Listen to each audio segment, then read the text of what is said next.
In this video, we're going to show you how to release your hips and your back of tension.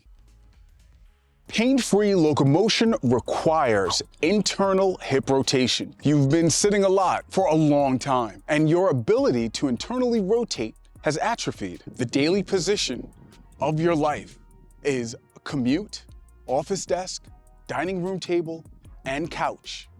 Sitting position. This isn't good.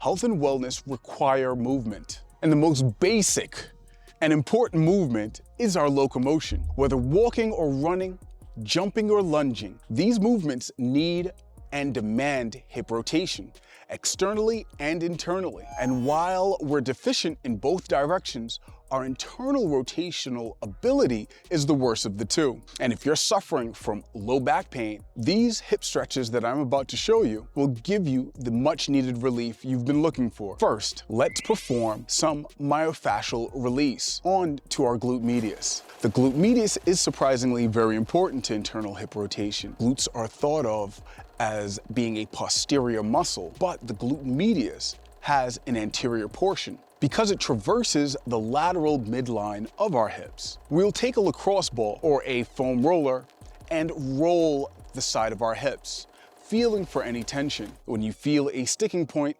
relax for at least 30 seconds and let the sensation dissipate. Perform this on both sides. Next, in a lunge position, you're going to bias your rear leg internally. Point your knee towards the front heel. Tuck your butt under into a slight posterior pelvic tilt. And then gradually push your hips forward, bending at the knees. Try to remain with your torso upright and relax into the tension. Only go to about a 4 to 6 on the tension scale of bearability. I want you to breathe 5 deep and full breaths and return to an upright lunge after. Perform 5 reps on each leg for 3 to 4 sets. Now, one side is going to be easier than the other. Just understand that that side should be worked on first, and then you want to match the time duration on the easier leg. So always do the more difficult side first. Now, one side is going to be easier than the other. Just understand that that side should be worked on first, and then you want to match the time duration on the easier leg. So always do the more difficult side first. Now, how long should a breath be?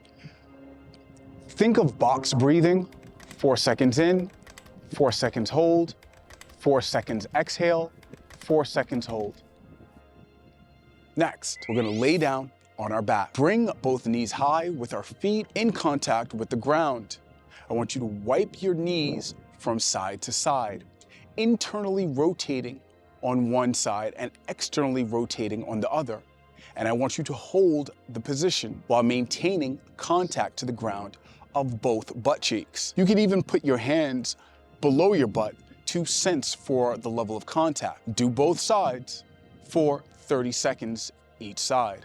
The width that you can tolerate is up to you.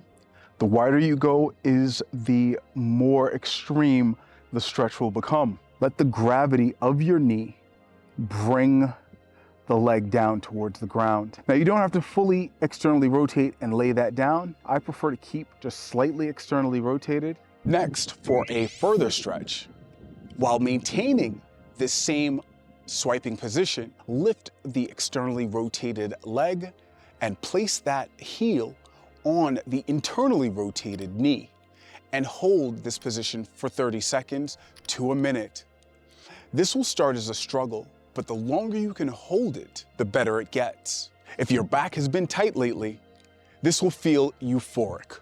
Next, we will perform a long lunge with a twist, literally an internally rotated twist from the hips, extending to the feet. Do not buckle at the knees. Instead, think of creating space between the knees. The key is to stay upright. If you feel tension drawing you forward, squeeze the butt cheek of the forward leg. This will push your hips forward and balance your torso into an upright position. The back foot should twist internally behind you with the lateral edge of your foot in contact with the ground. And your front foot should also be turned inwards towards your midline. I'm not just twisting the foot, I'm actually twisting from the hips. You should feel that internally rotated crease at the hips. I'm also slightly internally rotating my front foot.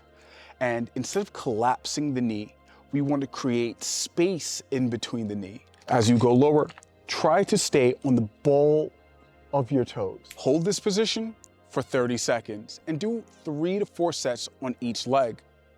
And that's it. I want you to immediately practice walking after you've done these exercises so that you can experience your new movement freedom. Stretching is communication with the body. The practice is needed to develop your ability to dissipate your subconscious resistance. Think of acknowledging the discomfort. Focus in on it, let it dissipate, and then move past the hesitation. Perform the whole routine, or at least one of these stretches, before every walk. This helps you ingrain your new range of motion that you're developing. This has been Groin and Healthy, the channel where we explore self-improvement through movement.